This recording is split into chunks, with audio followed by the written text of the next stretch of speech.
সবাইকে স্বাগত মাই মম কিচেন ব্লগে। আপনারা সব কেমন আছেন? আশা করি সব ভালো আছেন। তো আজকে আমি নিয়ে চলে এসেছি ঘরের ভেজিটেবিল চপ। আপনারা দেখতে থাকুন, ভিডিওটা স্কিপ করবেন না।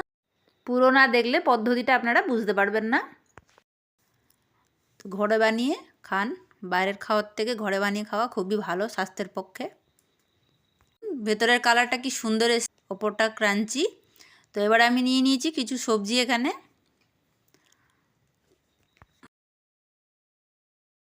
তো আমি এখানে নিয়ে নিয়েছি গাজর একটা বিট নিয়েছি, কিছু কড়াইশুঁটি নিয়েছি আর বিনস নিয়েছি। তো বিনসগুলোকে এবার আমি ছোট ছোট করে একদম কেটে নেব।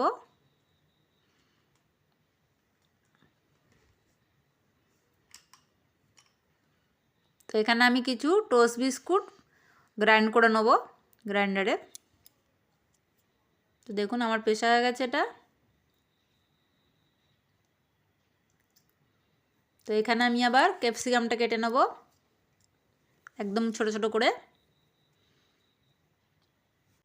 তো গাজর আর বিটটা আমি গ্রেট করে নেব দেখুন। তো সবজিগুলো আমার সব রেডি হয়ে গেছে। এবার আমি কিছু মশলা কড়াইতে ভেজে নেব, শুকনো কড়াইতে। তো এখানে আমি দিয়ে দিয়েছি মৌরি, গোটা ধনে, আর দিয়েছি জিরে, গোলমরিচ, আর দিয়েছি দালচিনি আর এলাচ। তো এখানে আমি নিয়ে নিয়েছি আদা, রসুন, পেঁয়াজ, কাঁচা লঙ্কা পিষেছি। এবার দিয়ে দিচ্ছি আমি কড়াইতে সাদা তেল। তো কিছু বাদাম আমি এখানে ভেজে নেব।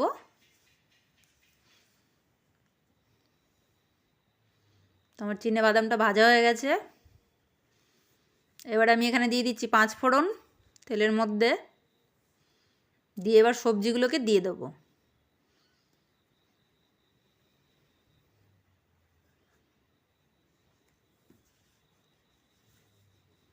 তো এখানে আমি বিট নুন দিয়ে দেবো 1 চামচ, হাফ চামচ দিয়ে দেবো হলুদ, হাফ চামচ দিয়ে দেবো কাশ্মীরি রেড চিলি পাউডার। তো এখানে একটা আলু সেদ্ধ করে রেখেছিলাম, বড় আলু, সেই আলুটাকে দিয়ে দেবো। আলুটার মধ্যে দিয়ে দিচ্ছি। এখানে আমি বড় আলু একটা নিয়েছি, যে একটু মেখে নিয়েছিলাম আলুটা। তো এবার ভালো করে এটাকে মিক্স করব।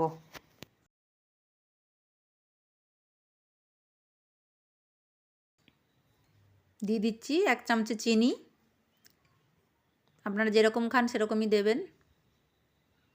তো পেস্টটা বানিয়েছিলাম, যে পেস্টটা আমি দিয়ে দেবো এর মধ্যে।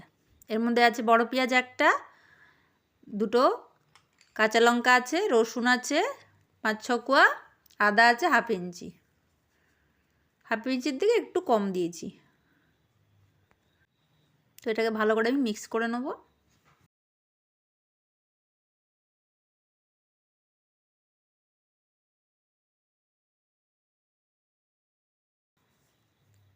তো এবার ভেজে রাখা বাদামটা আমি দিয়ে দিচ্ছি, দিয়ে আবারও মিক্স করে নেব। তো যে মশলাটা আমি শুকনো কড়াইতে ভেজেছিলাম ওটাকে দিয়ে দিচ্ছি এখানে।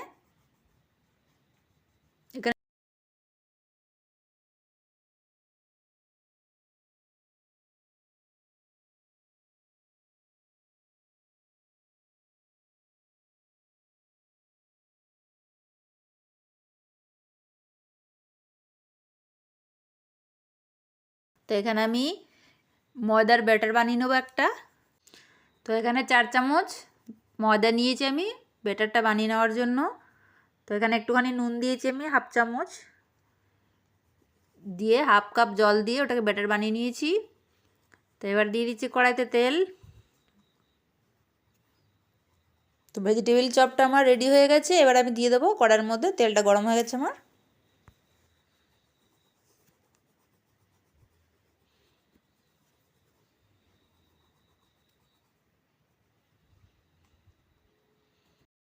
তো আমি যেই চপের পুরটা বানিয়েছিলাম সেই পুরটা এবার ময়দার ব্যাটারের মধ্যে দিয়ে, এবার বিস্কুটের ক্রামের মধ্যে দিয়ে, টোস্ট বিস্কুটের ক্রাম করেছিলাম সেটার মধ্যে দিয়ে ভেজেছিলাম।